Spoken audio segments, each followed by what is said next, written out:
13h05, je vous propose qu'on démarre comme ça, et puis au fur et à mesure, les gens nous rattrapent. Donc l'objectif aujourd'hui, c'est dans le cadre de la rentrée des tribus, de vous présenter 4 entreprises au sein desquelles il y a ce qu'on appelle le Fear Management, et en même temps de le relier avec le thème de la rentrée des tribus 2021, qui est l'engagement pour un impact positif. Donc, on va vous présenter un petit peu tous ces programmes. Et en amont, j'ai prévu de vous faire, pour ceux qui ne savent pas ce que c'est le Fear Management, un rappel en fait de ce que c'est, vous montrer un petit peu la taille de ce que ça a. Ça peut donner aux plus âgés d'entre vous envie de créer du Fear Management au sein de vos entreprises. Au contraire, si vous ne saviez pas que ça existait dans ces entreprises-là, de les rejoindre et aussi de contribuer à l'animation de ces entreprises. Et par ailleurs, ça vous donnera aussi une vue sur les métiers de ces entreprises, puisque chaque entreprise vous présentera un petit peu ce qu'elle fait et aussi comment elle s'engage pour un impact positif, soit à titre personnel, j'allais dire, au sein de l'entreprise, soit dans les gros programmes qui sont proposés. Alors, je vois qu'on ne voit plus mon écran et ce n'est pas bien, parce que j'étais sur la dernière slide. Donc, je recommence. Je vais commencer tout de suite avec celle-ci. Je vais déplacer les choses. Hop. Est-ce que de nouveau, vous voyez mon petit écran? Oui. Alors, donc ça, c'est une belle photo qu'on aime beaucoup. C'est pour vous montrer tous les Fear Managers qui sont engagés. Donc, malheureusement, ma slide n'est pas suffisamment grande pour vous montrer toutes les personnes qui animent. Mais aujourd'hui, il y a plus de 70 animateurs au sein d'à peu près une quarantaine d'entreprises. Donc, on retrouve tous les secteurs d'activité, je dirais, possibles, inimaginables, dans lesquels les diplômés sont. On passe par la finance, le market, les services, l'audit, le conseil. Donc, c'est vrai qu'aujourd'hui, notre table ronde, elle est plutôt… Alors, vous avez vu, elle est mixée, puisqu'on a à la fois des personnes du secteur des services, mais également, on va avoir Bérangère, qu'on vous présentera tout à l'heure, qui est plutôt dans une entreprise industrielle. Donc, on est très fiers de tous ces diplômés de la communauté Neoma qui animent avec plaisir et bonheur pour vous faire aussi découvrir, je dirais, un petit peu le goût et les valeurs en fait que tout diplômé Neoma a au fond de lui. Et donc, ça, moi, j'en suis très fière. Et je pense que toutes les personnes qui sont autour de la table ronde et qui animent au quotidien le sont également. Donc, aujourd'hui, on a 34 entreprises, donc c'est celles qui sont recensées aujourd'hui. J'ai mis que les plus actives. Donc, comme je disais, tous les secteurs sont représentés et ça ne fait que grandir puisque j'ai encore 2-3 entreprises là qui sont dans le pipe, mais dont je ne dirai pas le nom pour l'instant. Donc, si vous voulez assister, il y a encore 2 autres sessions de Fear Manager demain à midi et jeudi soir. Là, vous pourrez voir d'autres entreprises. Je redirai ça en fin de session. L'objectif, en fait, du Fear Manager, en fait, c'est de créer un lien entre les diplômés au sein de la même entreprise. Donc, c'est vraiment avant tout du networking. Finalement, c'est l'extension de ce qu'on fait au sein de l'association. Mais au-delà de ça, c'est aussi d'être le relais, en fait, de l'entreprise avec la communauté Neoma Learning pour à la fois, je dirais derrière, à la fois refaire du networking, mais également être plutôt sur des aspects recrutement et marque employeur, et puis aussi l'intégration des nouveaux. C'est vrai que dans certaines entreprises qui ont un passé de campus management très fort, souvent ils allient et le campus management et le Fear Management pour justement à la fois toujours trouver des diplômés pour aller sur les campus, pour présenter leur entreprise, mais également ça permet aussi de connaître tous les nouveaux de l'école, enfin des diplômés ou des stagiaires ou des diplômés qui rentrent. Et ça, c'est vraiment très intéressant parce que ça permet, quand on est au sein d'une même entreprise, de décloisonner les différents départements, services et de se connaître au-delà, en fait, finalement, des silos en fait, qu'on peut avoir dans les entreprises. Et puis, ce qui est génial aussi, c'est qu'on peut parfois être le relais, en fait, de l'entreprise avec son école, puisque vous avez aussi des contacts directs pour la partie recrutement, marque employeur, mais également pour tout ce qui va être enseignement et recherche, puisque l'école est toujours avide d'avoir ces besoins-là. Je passe très vite, ça vous connaissez. Donc, comment ils font vivre leur communauté au sein des entreprises, des Fear Managers? En fait, il y a tous les modèles qui existent au sein des 34 entreprises très actives. Donc, soit c'est fait avec l'accord et l'aval des RH, parce que dans certaines entreprises, c'est très hiérarchisé et vous ne pouvez pas faire ça comme ça. Soit au contraire, et je pense que ça sera ce que nous présentera peut-être Bérangère, qui est dans cette table ronde, ça sera plutôt, comment je dirais, convivial et on se retrouve entre diplômés d'une même école sans forcément que les RH en soient informés. Donc, je dirais que là, chacun fait comme il veut. L'idée, en fait, comme on l'a fait vivre, c'est d'organiser des rencontres. Donc, soit c'est des rencontres entre alumni au sein de la même entreprise, ce qui permet justement de provoquer ce décloisonnement entre services. C'est d'accueillir les nouveaux, ce qui permet entre ceux qui sont déjà présents et les nouveaux qui arrivent, de continuer à faire du networking intergénérationnel.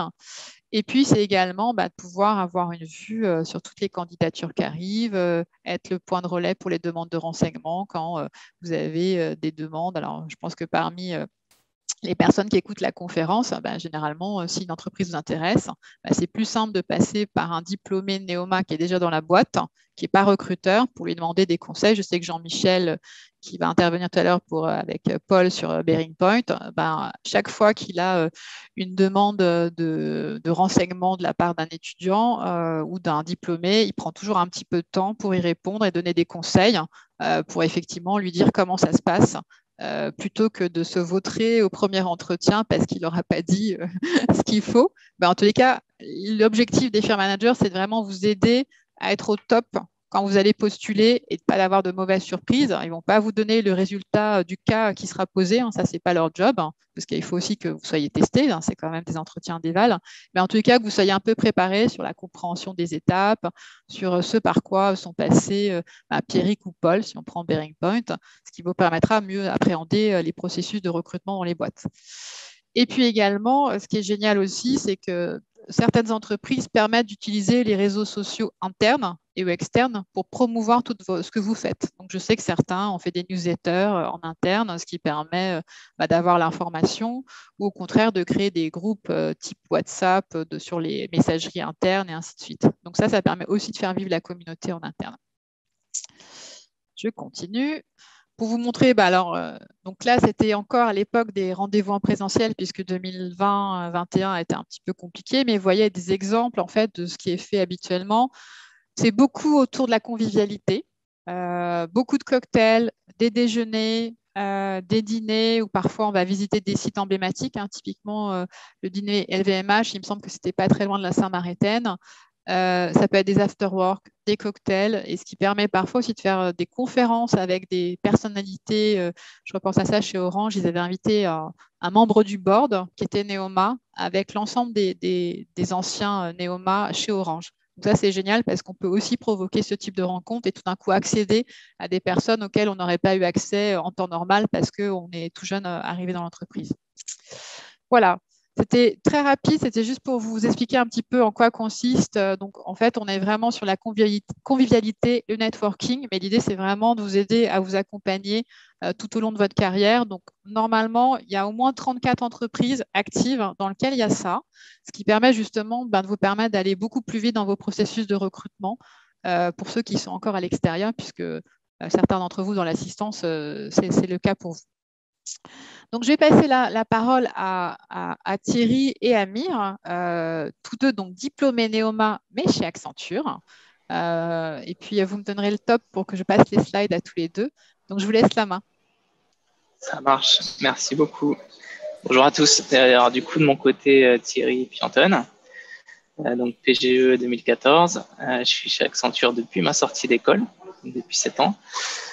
Juste pour préciser, alors, si j'ai un t-shirt aujourd'hui sous ma veste, c'est parce que je suis à un événement avec un éditeur, on fait un hackathon. D'ailleurs, il y a une équipe de talents sur place contre laquelle on est en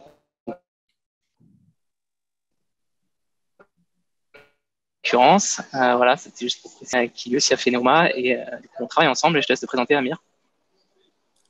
Donc Amir Chaoui, camarade de promo de Thierry. C'est grâce à lui que j'ai pu rejoindre l'équipe Accenture et avant d'être chez Accenture, j'avais un passé dans les services financiers en industrie, donc analyse financière. Et j'ai rejoint Accenture en 2018, donc récemment. Je passe la slide suivante. On va attaquer sur la prochaine. Yes, c'est parti.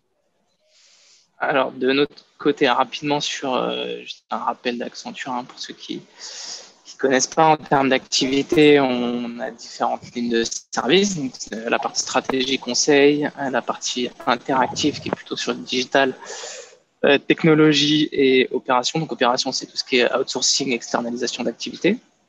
Donc, on est une société effectivement implantée dans beaucoup de pays, 120 pays, donc global, très mondialisé. Les effectifs, c'est plus de 500 000 collaborateurs, avec une forte croissance. Je ne sais pas combien de personnes on recrute par an, mais c'est une très forte croissance. Et après, les secteurs, donc on travaille dans tous les secteurs. 96 des 100 plus grandes entreprises sont nos clientes, donc assurance, secteur public, télécommunications, et j'en passe. Et donc, les métiers qui recrutent chez nous aujourd'hui, c'est tous les métiers de toutes ces marques-là, donc le conseil en stratégie, management, technologie, la création d'expériences clients. Je ne vois plus la slide. Pardon. Les métiers de technologie et les métiers des opérations. C'est pour un rappel rapide sur qui on est. Et si tu veux, Agnès, du coup, passer à la slide suivante. On va attaquer donc ce qui nous intéresse aujourd'hui. Très rapidement, nous, c'est la fondation Accenture qui est dédiée on va dire à ces sujets d'engagement, qui fait beaucoup de choses. Donc, il y a des salariés de cette fondation et qui avant tout nous permet en tant que collaborateurs. Donc, moi personnellement, mais au moins 30% des collaborateurs, de s'engager pour différentes causes. Donc, on estime qu'il y a eu 150 000 bénéficiaires de nos actions depuis 10 ans. Il y a cette idée où on souhaite, via les collaborateurs qui s'engagent, de toucher un maximum de monde. Et il y a des associations aussi qu'on accompagne dans la durée et qui sont aussi nos relais pour pouvoir s'investir. Par rapport à ça, je vais vous présenter 2 programmes. Donc, c'est des programmes qui sont structurés par la fondation. Donc, le premier, c'est Skills to Succeed, donc qui est très orienté sur le partage de nos compétences. Parce qu'en tant que salarié du secteur du conseil, on a des compétences à partager. Donc, ça peut être de participer à des projets d'accompagnement pour faire monter des personnes vers l'emploi, ou mentorer, ou témoigner. Alors, juste sur le mentorat, par exemple, on accompagne une association qui s'appelle Article 1, que peut-être beaucoup d'entre vous doivent connaître, avec une association qui accompagne énormément d'étudiants du supérieur, donc que ce soit en DUT, en prépa ou en grande école.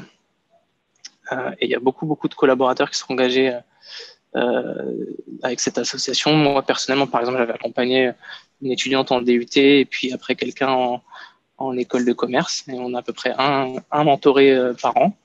C'est pour les exemples. Et après, un autre programme donc, qui est Tech for Society, où ici, on cherche plus à mettre au service de la société les compétences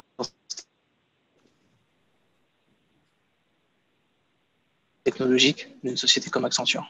Ces 2 piliers-là, et après, il y a plein d'autres initiatives au sein de l'entreprise qui sont sur différentes thématiques. Je ne sais pas si, Amir, tu souhaites parler d'une thématique en particulier. Pour compléter ce que dit Thierry, on est dans un grand groupe avec une volonté de structurer un petit peu les impacts positifs. Donc, on a beaucoup de programmes qui permettent aux employés de le faire et puis de s'engager.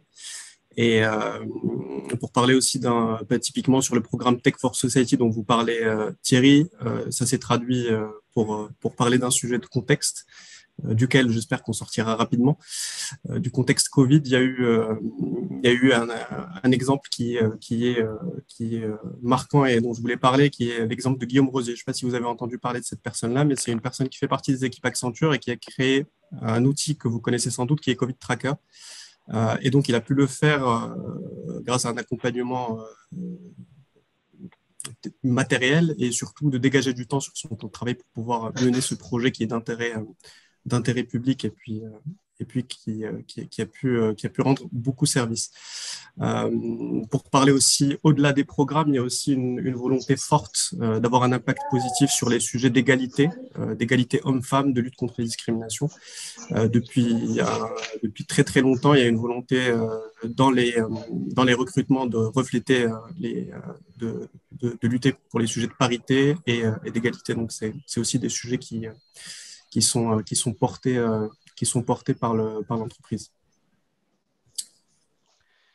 Voilà pour les exemples. Ouais. Je vais peut-être partager juste un dernier exemple pour tout le monde. La Fondation accompagne aussi les associations des salariés engagés. Donc, si on porte nous-mêmes une association, par exemple, on est membre du bureau, président, secrétaire, ou trésorier, ou même simple bénévole dans une association, on peut la pitcher, la présenter à la fondation et elle peut nous soutenir si les services qu'offre cet asso sont dans les thématiques soit d'insertion, d'inclusion, etc.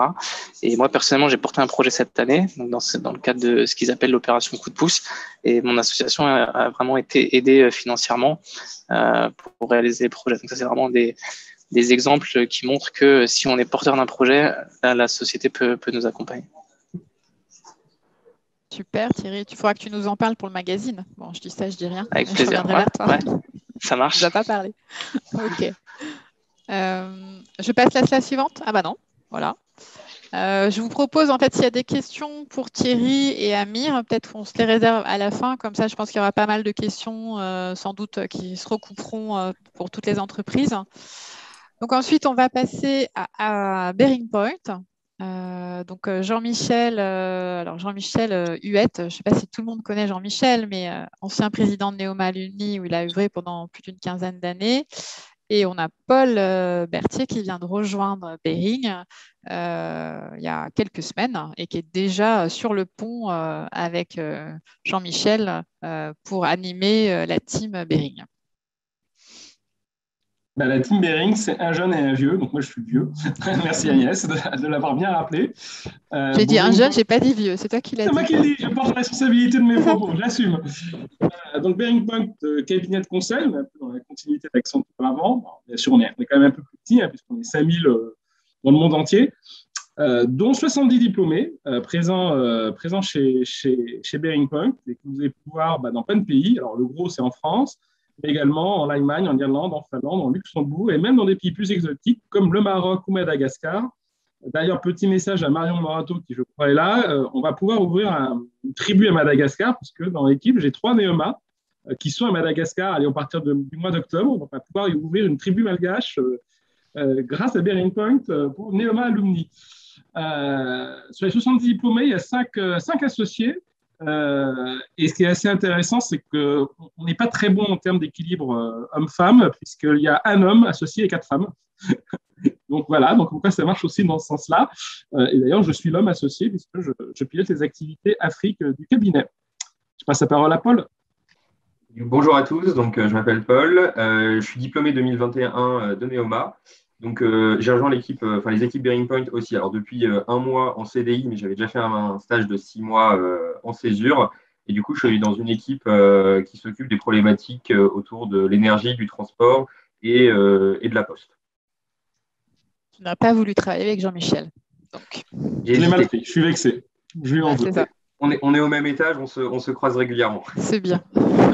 Tu décloisonnes, en fait. C'est bon entre associés et voilà. jeune débutant. Exactement. Tu veux passer la suivante, Agnès? Ouais. Alors, attends, je voudrais juste… Hop. La technique. Bon. Non, c'est bon, t'inquiète. Il y a quelques chiffres clés, mais je vais plutôt laisser Paul présenter ce qu'on fait. Je l'ai dit, donc au cabinet de conseil, nous on fait du pur conseil. Un peu moins de 5000 salariés, mais je crois qu'on a passé les 5000 cette année parce qu'on recrute dans tous les domaines, donc ce n'est pas un souci. 180 associés. La particularité de Bearing Point, c'est qu'on est le plus gros cabinet de conseil français indépendant, c'est-à-dire qu'il n'y a aucun fonds, aucune action mise en bourse. On est uniquement détenu, un peu comme McKinsey par exemple, uniquement détenu par les 180 associés qui sont des personnes physiques, salariées, et quand elles s'en vont, retraite ou autre, elles ne sont plus associées. Donc, ce qui fait qu'on est totalement indépendant. On n'a aucun cours en bourse ou aucun fonds, quel qu'il soit, de quelque pays qu'il soit, qui nous détient.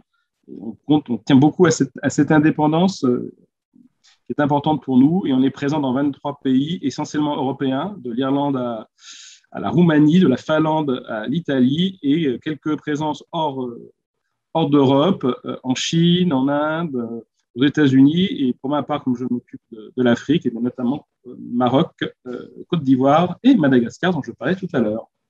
Et peut-être faire plutôt un focus, et là je te laisse parler Paul, de ce qu'on fait en termes de firme management, et comme me disait Agnès, ça passe aussi par du champagne. Complètement.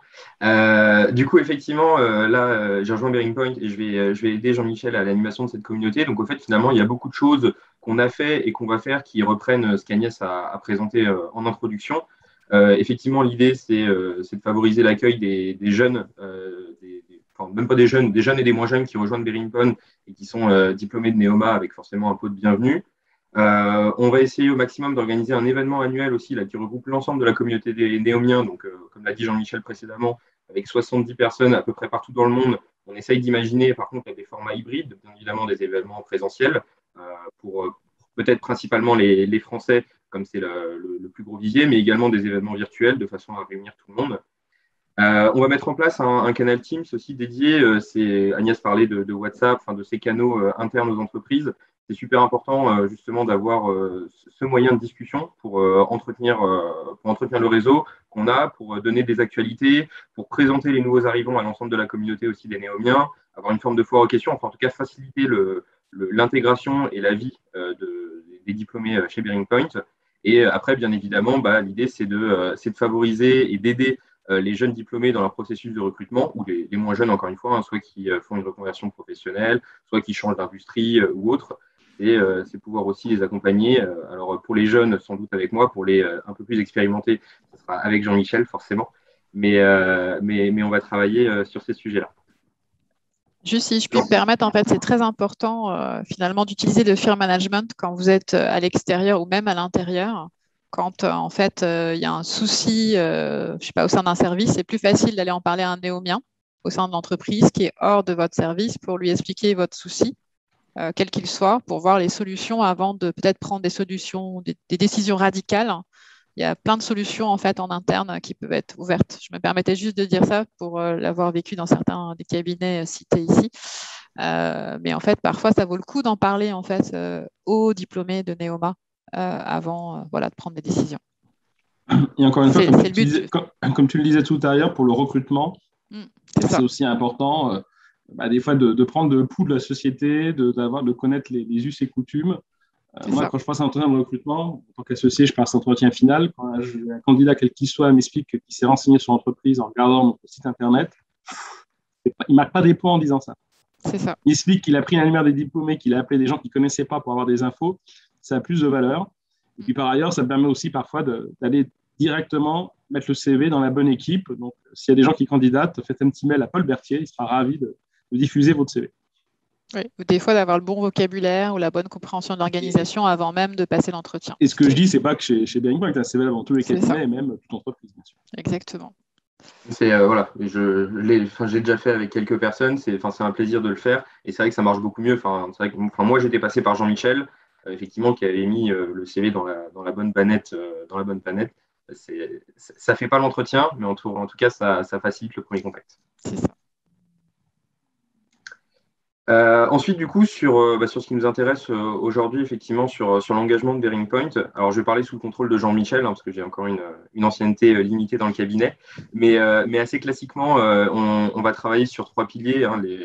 Le premier, sur la performance économique. Effectivement, on va essayer d'être engagé dans notre relation d'affaires. On va essayer de faire un choix dans les partenaires avec qui on travaille. On va avoir des chartes et des guides de conduite, aussi bien collaborateurs que fournisseurs et clients, pour avoir des relations saines avec nos parties prenantes. Ensuite, on a un pilier très fort autour effectivement de la préservation de l'environnement. C'est quand même un sujet extrêmement d'actualité. On met en place plein d'initiatives au sein du cabinet qui sont certes très classiques, mais c'est des petits gestes qui passent par, il faut passer par là sur effectivement le recyclage des déchets, l'extinction des appareils, des veilleuses, la réduction du papier pour l'impression, etc. C'est des sujets qui sont extrêmement importants qu'on met en place. Mais aussi, un point qui est très intéressant, c'est qu'on va aider et accompagner nos clients dans leur transition avec des offres bien spécifiques justement pour les accompagner dans ces démarches. Et on a mis en place un algorithme, donc le BearingPoint Emission Calculator, qui va permettre de faire une forme de diagnostic des entreprises et les aider dans une prise de décision à partir d'une forme d'audit initiale. Et ensuite, le dernier pilier, justement sur les hommes, parce qu'effectivement, une entreprise, c'est quand même principalement des hommes et des femmes qui la composent. On a la chance d'avoir Ménaline Tobler, du coup, qui est une associée automobile en Allemagne, qui est diplômée de Neoma, qui a pris là depuis cette année un peu la responsabilité du dispositif DIVE, donc DIVE étant pour diversité, inclusion, variété et égalité. Elle est vraiment là pour promouvoir du coup l'ensemble de ces aspects au sein du cabinet, donc en promouvant l'égalité homme-femme, le handicap, plein de dispositifs pour favoriser le sport auprès des collaborateurs. Et on a également aussi plein d'initiatives qui sont lancées pour permettre aux collaborateurs de s'impliquer dans une vie extérieure au cabinet, mais pour favoriser des initiatives. On a trois formes de partenariat, je trouve, majeures et intéressantes à développer. Un avec Planète Urgence, où de manière complètement pro bono, les collaborateurs vont pouvoir s'impliquer dans des initiatives internationales sur l'éducation, le handicap, la diversité. L'association Accolade, où là, c'est un peu plus spécifique, ça va vraiment être sur le handicap, où pareil, les collaborateurs peuvent donner de leur temps gratuitement pour aider au développement de cette association. Et on est aussi en lien très étroit avec la réserve militaire, où justement certains des collaborateurs sont engagés là-dedans. L'ancien managing partner France, Eric Falk, était extrêmement engagé. Et effectivement, on a, alors j'ai pas le pourcentage de collaborateurs qui font partie du dispositif, mais cet engagement est aussi très important pour nous. Vas-y. Justement, j'allais dire, je te donne la parole, soit pour compléter, soit pour effectivement parler de l'Afrique. Peut-être deux, trois compléments, puis on arrêtera là. Mais pour le clin d'œil, il y a Mélanie, donc, qui est une associée du CESEM en Allemagne. Et pour montrer la diversité, c'est que sur des 5 associés Bearing Point, on en a une, Janice, qui est diplômée de TEMA, et Mélanie est diplômée du CESEM. Donc, même si, j'avoue, en volume, le gros des recrutements, ce n'est pas une grande école, on regarde aussi les autres diplômes. Donc, ça, c'est aussi intéressant. Ce qui est intéressant quand je compare avec la presse d'Accenture, c'est qu'on voit qu'Accenture, ça passait par la fondation. Alors, chez nous, on a une fondation qui est sur tout ce qui est intelligence artificielle et ça finance des travaux de recherche sur toutes les maladies du cerveau, parce qu'on s'est dit qu'après tout, les consultants y réfléchissaient. Donc, on met à disposition nos outils d'IA, d'algorithmes pour toute la recherche médicale sur le cerveau. Et donc, la fondation, c'est pour les travaux de recherche qu'on finance, mais ce n'est pas du tout pour le travail des consultants, donc, en termes de pro bono et autres. Donc, c'est intéressant de voir que les modèles sont différents dans les cabinets. Je ne dis pas qu'il y en a un qui est mieux que l'autre, mais c'est intéressant de voir qu'il y a différentes manières, donc, par rapport au sujet de l'année engagé pour un impact positif, on voit qu'il y a des véhicules différents. Et effectivement, comme le disait Paul, c'est plutôt du pro bono qu'on fait, ou via des associations, et puis aussi via parfois des sponsorings de quelques événements. Celui, par exemple, de SMOA, c'est nos équipes allemandes qui ont sponsorisé une course automobile, enfin une voiture dans une course automobile uniquement sur le solaire. Donc, ils ont fait une course en Belgique ce week-end. Et le prochain, c'est en fin du mois à Agadir, au Maroc. Je pense qu'ils ont plus de soleil qu'en Belgique. Mais en tout cas, ça permet aussi de montrer quelques engagements. Et puis, encore une fois, et moi j'arrêterai là, mais ce qui est important de voir, et je pense que c'est valable ailleurs, mais chez Bearing Point, ce qui est important, c'est qu'on travaille aussi dans le cadre de nos missions. Donc là, pour des clients où on est rémunéré sur des sujets à impact pour les uns et les autres. Paul a évoqué notre calculateur pour tout ce qui est émissions carbone, et ça, c'est un de nos gros succès. Et puis aussi, on a par exemple, je prends ma casquette, tout ce qu'on fait en Afrique, parce qu'on a quand même une partie importante de notre activité qui est sur le continent africain, et on bosse beaucoup via les bailleurs de fonds internationaux, la Banque mondiale, l'AFD et autres, pour des actions auprès notamment de gouvernements, parfois d'ONG, mais c'est surtout gouvernement pour être clair, qui visent à essayer d'améliorer la situation dans un continent comme l'Afrique. Pour vous donner des exemples de missions qu'on a faites depuis 12 mois, 18 mois, c'est améliorer la productivité des agriculteurs ou des riziculteurs dans des pays comme Madagascar où le riz manque. C'est travailler sur la distribution de l'eau. C'est aussi réduire la mortalité infantile parce que le digital, ça peut aider dans le domaine de la santé. Ouais, c'est des choses très concrètes dont le KPI de sortie, c'est pas j'ai amélioré la productivité ou le résultat d'une entreprise privée, mais c'est aussi j'ai éventuellement contribué, même si c'est modestement, à sauver des vies. Donc ça, c'est aussi, je pense, des éléments qui donnent du sens et de la valeur quand on fait des missions de conseil, même si notre métier reste un métier de consultant, on se fait rémunérer, tout n'est pas en pro bono, loin de là. Mais malgré tout, même dans nos missions classiques, on peut faire des sujets super valorisants et avec du vrai sens. Ok, donc s'il y a des questions, à la fin pour Bearing. Ouais. Et je continue. Iméris. Bonjour à tous. Alors là, on va vraiment changer de domaine d'activité. Là, on est plus côté client. on travaille avec Accenture, mais pas encore avec Bearing Point à ma connaissance. En tout cas, je suis très, très, très heureuse de faire partie de cette réunion aujourd'hui. Alors, moi, je suis PGE Rouen 2006. Je travaille chez Imerys dans le domaine de l'industrie, qui est le leader mondial des minéraux industriels. C'est une entreprise qu'on connaît relativement peu, mais qui est une des pépites de l'industrie française. Et je suis directrice financière d'un cluster d'entités situé en France, au Luxembourg, en Algérie et à Dubaï. Ça fait 11 ans que je suis chez Imerys, après 4 ans et demi en audit et en conseil chez Price. J'ai occupé différentes fonctions chez Imerys. C'est l'une des forces du groupe, c'est qu'on peut changer de métier. Je suis restée en finance pendant les 11 ans, mais j'ai fait de la consolidation, de l'intégration d'acquisition, du controlling industriel, commercial. Et là, je suis dans un poste de directeur financier, donc là, avec des sujets complètement divers et donc sur des activités industrielles de distribution en Europe et au Moyen-Orient. Alors, comme je vous le disais, Imerys, c'est le leader mondial des minéraux de spécialité. Alors, qu'est-ce que c'est en fait des minéraux de spécialité? En fait, c'est tout simplement, vous prenez des minéraux. Donc, nous avons des carrières et des mines que nous avons en propre, ou bien on achète le minéral à des fournisseurs. Et ensuite, dans nos usines, on va transformer ce minéral. Donc, en général, ça va être souvent du broyage, de concassage pour avoir une poudre. Et ce qui est assez intéressant dans le cas d'Imerys, c'est comme je vous le disais, c'est pas forcément un groupe très très connu, mais vous avez des minéraux d'Imerys partout. D'ailleurs, c'est quand même un axe de communication très fort qu'on développe depuis de nombreuses années, parce que vous en trouvez dans vos portables, dans les parquets, dans les engrais, dans le papier, dans le béton, la vaisselle, tout ce que vous voulez. Vous trouvez des minéraux Imerys.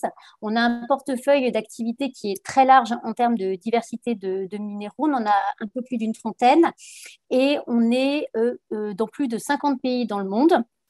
On a plus de 250 implantations industrielles qui sont sur tous les continents et on fait un chiffre d'affaires d'environ 4,4 milliards d'euros. Ça peut aller jusqu'à 5 en fonction des acquisitions et cessions de l'année et puis aussi de l'activité qui a été un peu impactée par le Covid, mais moins que dans d'autres secteurs d'activité.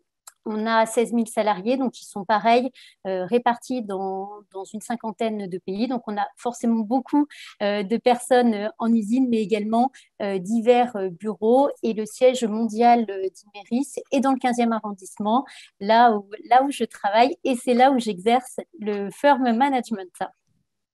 Bérangère, pour ma gouverne et pour tout le monde, en fait, est-ce que tu peux juste me dire quel type de minéraux, en fait, sur les 30 minéraux qu'on retrouve dans nos produits du quotidien, c'est quoi je vais essayer de faire deux, trois, tu vois, un peu qu'on doit retrouver tous dans nos produits du quotidien? Alors, vous avez du talc, vous avez du carbonate, du kaolin, pour faire des choses. Alors, je peux vous parler de la chamotte, de l'andalusite. Voilà, ce sont des choses un petit peu plus raffinées, mais voilà, tout ce qui est carbonate, kaolin, talc, que vous pouvez retrouver par exemple dans les couches pour bébé. Vous avez dans des choses un peu plus raffinées, type la diatomite et la perlite, pour filtrer la bière. Pour les médicaments, on a également pour filtrer le sang. Qu'est-ce qu'on a d'autre? En fait, on en a tellement qu'effectivement, après, on a des solutions un petit peu plus spécifiques qui sont des mélanges de minéraux qui sont assez raffinés, notamment dans le cadre de la construction. Top.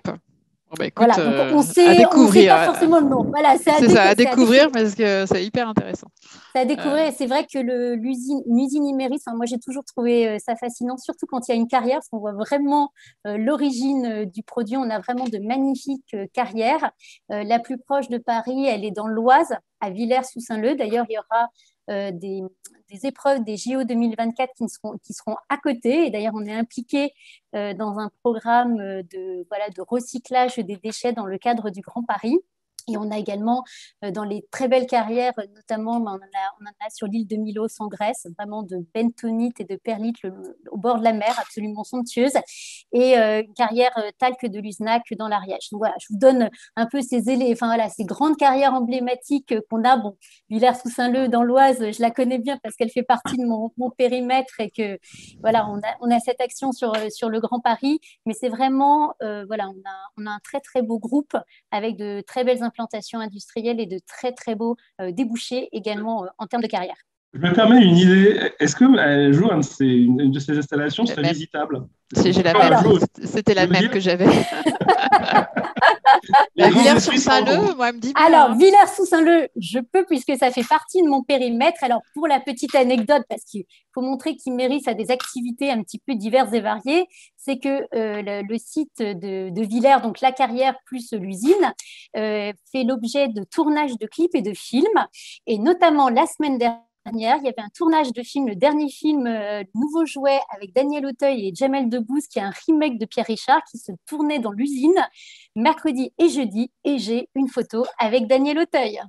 Ah là là. Donc pour vous dire, voilà, c'est donc voilà, il y a des tournages de films chez Imeris, il y a des tournages de clips. Il y avait Gims, le tournage de Gims il y a 1 ou 2 ans dans la carrière, c'est très très demandé. Et également c'est Salingiro dans le sud de la France a fait partie du tournage des Tuches, du premier épisode des Tuches pour les premières scènes qui se passent à l'usine. Donc, Imeris, c'est pas que de l'activité industrielle, on a aussi quelques activités artistiques. Bon, c'était le scoop de la session, la première session sur management. Marion, je me demande ce que nous réservent les autres. Une visite de site. Voilà, donc je pense que voilà, donc en tout cas pour Villers-sous-Saint-Leu, c'est quelque chose qui peut s'organiser, qui est en fait, on fabrique de la craie dans cette usine dans l'Oise, et effectivement, donc on voit c'est une très très belle carrière, extrêmement blanche avec des strates. Donc c'est là où il y a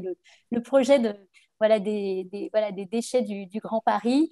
Et moi, en tout cas, c'est un endroit que j'aime beaucoup et que je serais ravie de vous faire découvrir. Donc, à méditer. Bon, je passe la slide suivante, mais en tous les cas, tu nous as donné l'eau à la bouche, je peux te dire. Ah bah, tant mieux.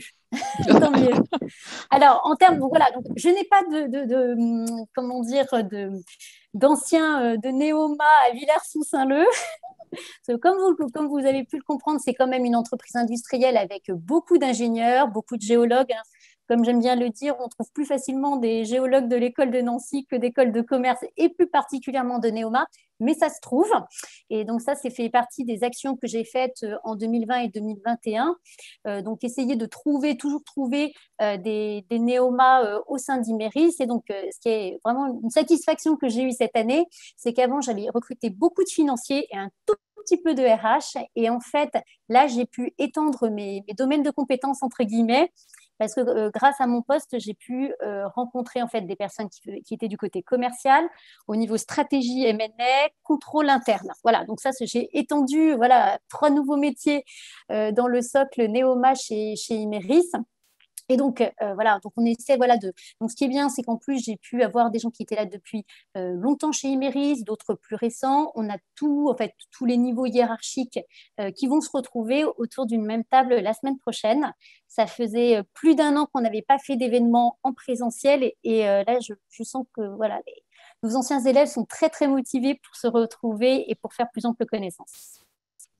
Alors, en termes également sur l'impact positif d'Imeris, parce que forcément, c'est une entreprise industrielle, donc voilà, on fait quand même il y a beaucoup en fait d'actions sur tout ce qui est aspects environnementaux, diversité, inclusion. Donc au niveau des aspects environnementaux, là, le vendredi dernier, on a chaque année une journée qui est dédiée en fait, ce qu'on appelle le Safety Connect Day, donc qui est une journée qui est axée sur la sécurité. Donc la production chez Imeris s'arrête partout dans le monde pendant une journée pour que toutes les salariés des mêmes implantations se retrouvent autour des thèmes de sécurité. Et également, cette année, c'était sur la protection de la planète et notamment sur la biodiversité. Donc, les gens font des ateliers pour sensibiliser à tous ces sujets. Derrière ça, il faut voir que, voilà, comme je le disais, il y a beaucoup d'usines, il y a également des bureaux et les sujets de sécurité et les sujets d'environnement sont des sujets communs à l'ensemble des salariés, quelle que soit leur fonction. Pour vous donner quelques initiatives, rien qu'au siège, parce que nous n'avons pas d'activité industrielle, on a le traitement des déchets, ils ont mis en place aussi des systèmes de mugs personnalisés. Donc chacun, par exemple, pour aller prendre son café, on a son mug, il n'y a plus de gobelets en carton ou en plastique, parce qu'on s'est rendu compte que dans une journée, en fait, il y avait énormément de déchets de ce point de vue-là. Donc là, maintenant, c'est vraiment réduit voilà, au maximum. Et par ailleurs, aussi, dans les initiatives qu'Imeris a faites ces derniers temps, on a un partenariat avec les Cafés Joyeux. Ils ont en fait des distributeurs de café. Donc, ils avaient fait un test à l'étage de la stratégie. Bérangère, tu peux juste nous dire ce que c'est que les Cafés Joyeux? C'est-à-dire, Jean-Michel et moi, on connaît très bien et on dira peut-être pourquoi après. Oui, je crois savoir. Ouais, voilà. Alors, les Cafés Joyeux, c'est en fait une chaîne de café qui n'emploie que des handicapés. Donc au départ, c'était vraiment des lieux physiques, mais ils ont une activité également de machines à café. Et on a fait un test chez Imeris pour dire, bon, bah voilà, on avait une machine à café relativement classique. Et dans le cadre de nos actions RSE, ils ont mis en place ce système-là. On teste, ça a très, très bien fonctionné. Et donc maintenant, nous avons des machines de café expresso et décaféinées à tous les étages pour les cafés joyeux. Effectivement, je vous laisserai après dire pourquoi vous connaissez si bien. Jean-Michel, tu voudras dire pourquoi on connaît les cafés joyeux? Vas-y. Juste que le fondateur de cette assoce, qui est une assoce, c'est le frère d'Edouard Bucaille, qui est l'ancien trésorier de l'assoce des diplômés. Et dans lequel Edouard, je crois, participe et est bénévole. Donc, il y a un néoma, entre guillemets, derrière une partie de ça. Voilà. De ça. Exactement. Comme quoi, c'est vraiment engage for Positive Impact, on est en plein dedans. Ah bah complètement, mais je ne suis pas sûre qu'il y ait eu quelqu'un de Néoma qui soit allé chercher les cafés joyeux. Je ne sais pas quelle est l'origine, mais en tout cas, moi, j'avais trouvé que c'était une super initiative et j'allais exprès au 7e arrondissement, au 7e étage, pour aller tester le café joyeux. Donc, je suis très heureuse. Et pour les Parisiens, ils ont toujours, qui est offert, je crois, par une grande mutuelle, ils ont toujours un point de vente sur les Champs-Élysées. C'est quand même assez énorme. Tout en haut. Ouais. C'est un immeuble en travaux et je crois que c'est je ne sais plus quelle mutuelle leur a pendant 2-3 ans laissé ce café. Donc ça vaut le coup d'aller les voir, c'est en haut des Champs-Élysées, c'est pas bien passé. On fait leur pub. Voilà, donc si vous voulez mettre en place les distributeurs des cafés joyeux, je vous le recommande vivement. Voilà, c'est une belle action. Et donc ça, c'est voilà quelques initiatives du siège dont je voulais vous parler, mais également au niveau des usines, forcément, ils sont en train de faire un énorme travail pour décarboner toutes nos usines. On est en train, il y a beaucoup de plans d'initiatives pour que notre industrie soit beaucoup moins consommatrice d'énergie, qu'on recycle aussi beaucoup de matières que nous fabriquons et qu'on ne peut pas forcément utiliser directement dans notre cycle de production. Ça, c'est vraiment un énorme chantier qui va prendre énormément de temps, mais qui s'inscrit complètement dans l'air du temps.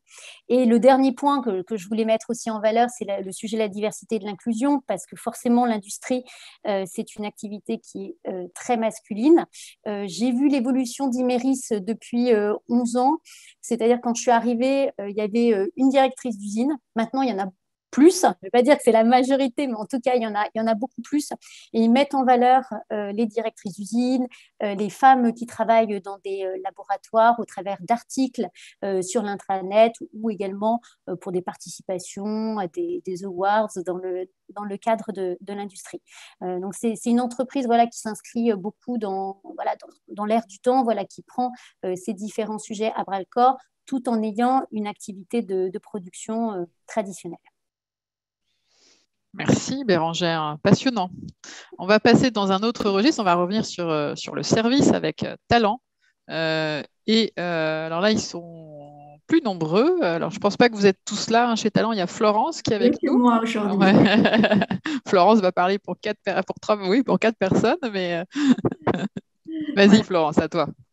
Florence Dugas, donc moi je suis PGE Rouen 97. J'ai fait toute ma carrière dans le conseil. D'ailleurs, j'ai fait mes 5 premières années chez Accenture, donc je connais quand même la maison aussi. Donc Talent, en fait, nous sommes une société de conseil. Il faut savoir qu'en fait, il y a plusieurs pôles qu'on va vous présenter. Et l'avantage là, c'est que comme nous sommes plusieurs nombreux, nous venons de différents pôles. Florence, moi-même et Elias, en fait, nous sommes du pôle Talent Consulting. Et ensuite, nous avons Paul et Henri Xavier qui sont plus du pôle du groupe Talent, qui sont d'opération. Donc, ça permet d'avoir des implantations différentes. Et on va passer au slide d'après où j'ai une présentation rapide. Donc, en fait, Talent en chiffres, en fait, on a un peu plus de 3500 consultants. Et ça représente en fait 5 sociétés, mais qui travaillent énormément ensemble. Un pôle conseil auquel j'appartiens, qui est Talent Consulting. Nous avons aussi tout ce qui est Talent Opération, qui fait de la prise en charge de projets, un peu d'outsourcing. Talent Solutions, qui est vraiment sur de l'intégration de solutions de logiciels avec un certain nombre de technologies. Et pour ça, on s'appuie sur Talent Labs, qui exploite un certain nombre de technologies, notamment autour de l'intelligence artificielle, du big data, de l'IoT. Et enfin, Talent Shore, où c'est vraiment du support opérationnel aux entreprises. Il faut savoir que ce n'est vraiment pas des entités qui sont scindées et séparées. Il y a énormément d'interactions. Il nous arrive souvent, dans le cadre de réponses à appel d'offres, de faire des équipes qui regroupent des gens des différentes entités, ce qui fait qu'il y a vraiment une porosité, un certain nombre d'échanges au niveau des carrières des personnes qui peuvent aller d'une implantation à l'autre.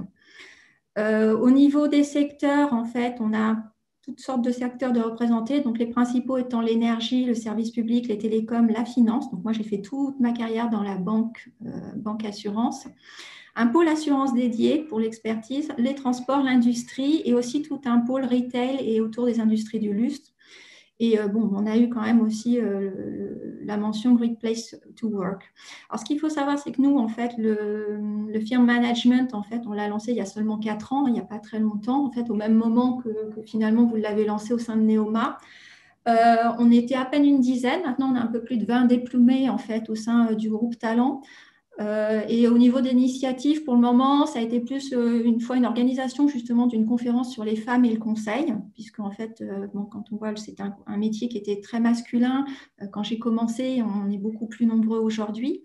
Et on se réunit régulièrement, on essaye une fois par an, alors là ça a été mis entre parenthèses, mais de proposer un repas convivial où ça permet aux gens de chez Talent de se rencontrer. Et c'est assez amusant parce qu'on est souvent dans des parcours très différents, des gens qui peuvent être au marketing, à la communication, des gens qui sont plus du côté conseil comme moi-même, ou des gens qui sont même passés côté technique. Alors, au niveau de ce qu'on peut faire en interne au niveau de chez Talent, donc dans la lignée, beaucoup de projets sont initiés en fait par des projets personnels qui sont portés par quelqu'un et qu'ils proposent et qu'en fait les associés vont des fois être intéressés par le projet. Il faut savoir que la première conférence qu'on avait faite sur les femmes et le conseil était un embryon parce qu'on estimait qu'il fallait montrer qu'il y avait des femmes dans ce métier-là et que c'était un métier qui s'était énormément féminisé. Et aujourd'hui, en fait, depuis un peu plus de 2 ans, en fait, Talent en fait soutient en fait une chaire à Paris Dauphine qui est sur femmes et sciences de l'université, qui fait un certain nombre de recherches sur quels sont les freins, qu'est-ce qui fait que les femmes ne sont pas dans certains métiers, et surtout quelles sont finalement la perte ou quels sont les impacts du fait que les femmes ne sont pas assez représentées en fait dans certains secteurs. Donc ça, c'est un petit peu la poursuite. Et bon, au niveau de Talent Consulting, on est assez content parce qu'entre les femmes et les hommes, on est à presque à 50-50. Ce qui est, voilà. Bravo. Une chose. Ce qu'il faut savoir aussi, c'est qu'on a un programme en fait qui permet en fait aux consultants de s'impliquer dans un projet personnel. À l'origine, c'est un programme en fait qui était en fait plus, si on intervient dans une association, parce qu'on y est impliqué de manière bénévole, mais qu'on souhaite y consacrer un peu plus de temps, mettons 1 à 2 journées par mois pour faire un mécénat de compétences, on pouvait monter un dossier en interne pour présenter l'association, qu'est-ce qu'on veut faire au sein de l'association, et donc pendant 1 an ou 2, avoir l'opportunité de consacrer, mettons 1 ou 2 journées de travail à cette association avec l'aval des associés. Il faut savoir que ce mécénat en fait, de compétences en fait, s'est un peu étoffé puisque dans le cadre du confinement, il y a eu un mécénat de compétences qui a été fait notamment avec le CHU d'Amiens où j'irai un pôle de recherche en fait, dans les cas des syndromes de détresse respiratoire aiguë, donc notamment dans le cadre du Covid et de la maladie. dans ces cas d'assistance respiratoire, souvent, ils avaient un certain nombre de paramètres à suivre qui sont suivis par différents outils. Il n'y avait pas un outil global pour le faire. Et donc, le CHU a mis au point, en fait, une application web gratuite qui est téléchargeable, qui permet d'enregistrer l'ensemble de ces paramètres et de piloter justement l'assistance respiratoire de manière beaucoup plus opérationnelle et beaucoup plus sur mesure et très actif. Il faut savoir donc du coup que c'est à peu près 8 personnes de talent qui sont venues en mécénat de compétences, qui ont aidé au développement du projet. Et il faut savoir aujourd'hui que l'application, donc c'est sdrapps.fr, c'est une application qui a été mise gratuitement à disposition du personnel médical. C'est utilisé aujourd'hui dans 60 pays et rien que pour les 3 premières semaines de mise à disposition, il y a eu un peu plus de 5000 téléchargements. Et je dirais, du coup, dans cette lignée, en fait, ça a donné un autre partenariat qui a été signé un peu avant l'été, qui est une convention de mécénat avec la Fondation des hôpitaux de Paris, où Talent apportera donc un certain nombre de mécénats de compétences sur des projets financés par la Fondation des hôpitaux de Paris. Donc, beaucoup de projets qui sont liés quand même aussi à des travaux d'intelligence artificielle, comment elle peut aider à améliorer le pilotage et donc le diagnostic d'un certain nombre de maladies. Donc, ça fait partie des innovations qu'on a faites. J'irai après au niveau de nous entre alumni, en fait, après le confinement, ce qu'on a envie, c'est de se retrouver tous ensemble. Donc là, d'ici de l'année, on va essayer de faire un événement convivial pour se retrouver tous ensemble. Agnès, c'est vrai qu'au début, tu parlais aussi de la coopération avec les RH. Donc, nous, on est assez indépendants, mais c'est vrai que pour le cadre du recrutement et des participations au forum, en fait, on s'organise avec justement le pôle RH en fonction des besoins qu'ils peuvent avoir. Et en fonction de ça, suivant les années, on peut intervenir sur tel ou tel forum de recrutement. On a eu l'occasion de venir au forum de recrutement de l'école de Reims. Donc, c'est quelque chose qui va se continuer et perdurer. Et surtout, n'hésitez pas à venir nous rencontrer. Et petit élément complémentaire, moi je suis aussi depuis un peu plus de 7 ans l'animatrice du Club Art. Donc ceux qui veulent me retrouver en dehors du firm management, je serai toujours ravie de vous retrouver sur les événements et j'aurai le plaisir de reprendre des événements en présentiel. Bon, top. Nous tous. Alors, moi j'avais une petite slide, mais voilà, vous pouvez la lire.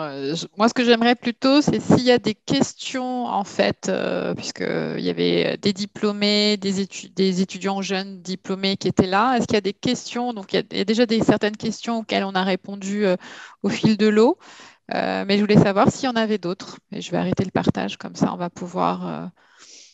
N'hésitez pas dans le chat ou même, en fait, comme on est tous en mode réunion et pas webinar, il suffit juste d'ouvrir votre micro et tous les firm managers présents. Alors, je vous remercie d'ores et déjà, je vais dire juste les noms d'entreprises, Accenture, Behring, Talent et Imeris, parce qu'en fait, on voit qu'il y a une diversité finalement de métiers, de parcours, de fonctions. Et ce que je voudrais dire à tout le monde, c'est que vous êtes vraiment les têtes de pont aujourd'hui pour justement le pré-networking, peut-être la porte d'entrée si demain on va avoir des renseignements avant de postuler, ce que je conseille aux personnes qui, si elles sont intéressées pour postuler, de faire, parce que souvent vous allez rechanger votre CV, votre lettre de motivation en fonction de ce qu'on va vous dire dans ces entretiens networking pour avoir le bon wording. Donc, est-ce qu'il y a des questions? Je sais qu'il y a Paul qui a dit qu'il partait, donc il vous a laissé ses coordonnées dans le chat de Behring. Pas de questions. On a répondu à toutes vos questions. Charlotte avait beaucoup de questions sur. Toujours. Ouais, non, mais c'est bien. En fait, j'ai une question principale, alors notamment par rapport à Accenture et par rapport au fonctionnement des fondations. Donc moi, je dirais évidemment, on est très à l'écoute du fonctionnement des entreprises par rapport au mécénat. Et je voulais savoir si le fait d'avoir la Fondation Accenture, les soutiens aux associations étaient vraiment limités à la fondation, ou est-ce qu'il y avait également du mécénat, entre guillemets, en direct, qui était du coup en dehors des cases et des statuts en fait, de la fondation? Je pense qu'on peut le faire en direct. Je dirais que la fondation est juste là pour identifier les associations qui auraient besoin d'aide. Et on peut, si on identifie des associations pour lesquelles on peut prester, même en pro bono ou autre, c'était pas forcément via la fondation. La fondation est là aussi pour mettre à dispo plutôt des budgets, par exemple, sur lesquels les consultants peuvent charger leur temps, quoi. C'est plus quelque chose pour favoriser, mais c'est pas forcément quelque chose qui limite le champ d'intervention sur les associations. Ouais. Et du coup, ce serait géré plutôt par la com, par les RH pour le mécénat de compétences. Vous savez comment ça se passe? Alors, non, c'est que des personnes qui travaillent à la fondation sur ces sujets-là à temps plein et qui nous orientent. Mais voilà, c'était pour dire que c'est pas un cadre limité sur le champ des assos. Si on veut en porter nous-mêmes, c'est tout à fait possible. Super, merci beaucoup. Que Louise, Bénédicte, Yanchou, Rudy, je crois que tu étais déjà venu l'an dernier au Firm Management. Et par rapport à cette question, chez Behring, pareil, ouais. C'est pas via une fondation, c'est des sélections. Chaque année, les consultants proposent des actions. Après, on ne prend pas tout le monde, parce qu'évidemment, vous imaginez que des fois, il y a plus de demandes que d'espace. Souvent. Désolé. Après, ça dépend aussi depuis combien de temps ces programmes-là existent en entreprise. Hein. C'est vrai que maintenant, il y a pas mal, voilà, moi, pour avoir été en audit et en conseil pendant de nombreuses années, c'est vrai qu'il y a des programmes qui existent depuis plus d'une quinzaine, voire plus que ça. Donc, c'est vrai qu'il y a une antériorité qui permet de faire que le mécénat de compétences est rentré dans les mœurs. Et dans certains cas, il y a une articulation entre fondation et les équipes ressources humaines en fonction des projets. Et parfois, ça peut être des initiatives individuelles, hein, peut-être comme ce que tu disais Thierry, où quelqu'un a une idée de faire un tracker anti-Covid et finalement, parce que ça arrive au bon moment, on va le faire et on va déployer le temps qu'il faut à la personne pour qu'elle le fasse. Donc après, c'est pris, je pense, à la fois du pro bono côté Accenture et en même temps côté fondation. Ça dépend des cas. Je dirais que tous les modèles sont possibles. Là, je parle en étant moi aussi ancienne d'Accenture et ancienne de Price et voilà, d'avoir vécu différentes typologies en fait d'organisation. Les autres, vous êtes restés très silencieux. Est-ce qu'on a répondu à toutes vos questions? Est-ce que vous voulez en savoir plus? Est-ce qu'on arrive presque au terme? On est arrivé au terme de cette heure qui était assez courte et je veux bien prendre encore une dernière question, s'il y en a une. Il ne faut pas faire son timide. Bon, on ne peut pas dire qu'on donne la première coupe de champagne, mais on sera en présentiel, c'est ce qu'on ferait pour la dernière question. Ça peut être dans le chat aussi, si vous êtes trop timide. Et s'il n'y en a pas, ça veut dire qu'on a répondu à toutes vos questions.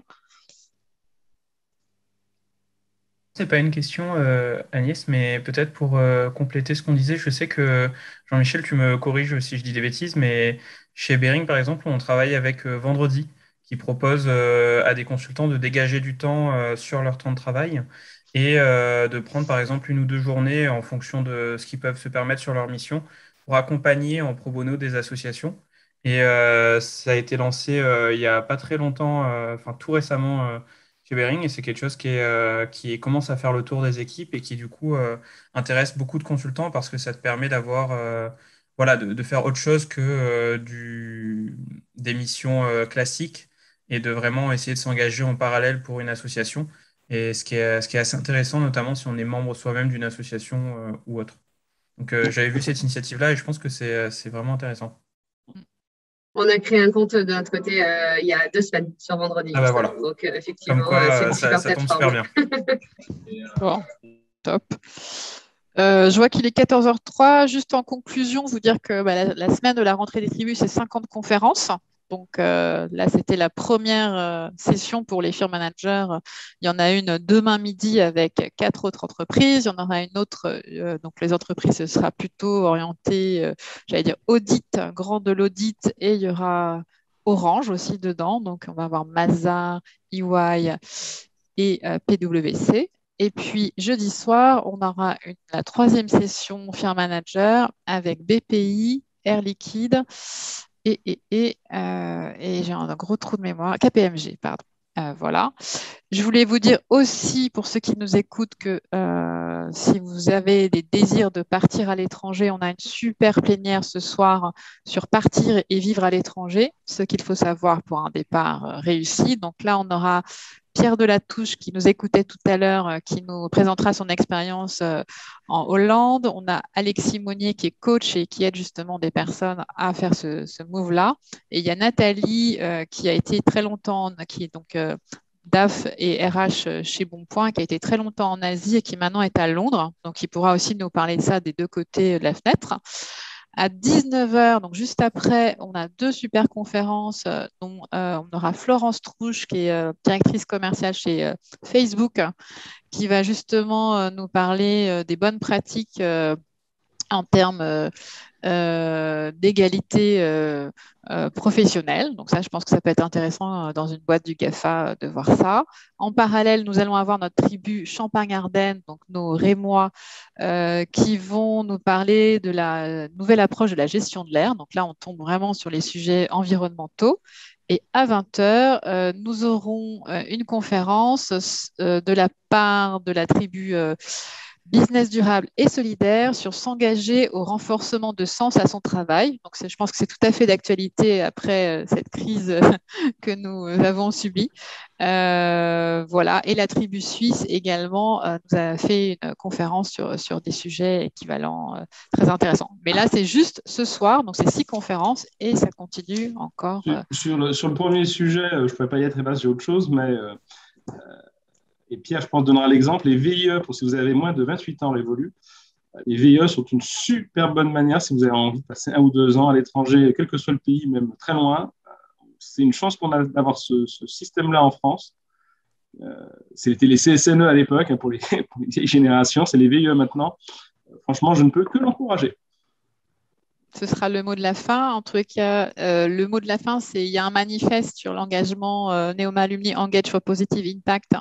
Je crois que Marion a dû mettre dans le chat à un moment le manifeste. Donc, n'hésitez pas à aller le signer. Plus on en aura et plus ça montrera l'engagement de la communauté. Et puis, d'ici quelques semaines, on vous en parlera plus avec des actions concrètes de sensibilisation et des actions engagées pour justement continuer à œuvrer dans cette démarche. Je vous remercie à tous et puis je vous dis à très bientôt pour des prochaines conférences tout au long de la journée et demain. À bientôt. Merci tout le monde. Merci à tous. Merci à tous. Merci.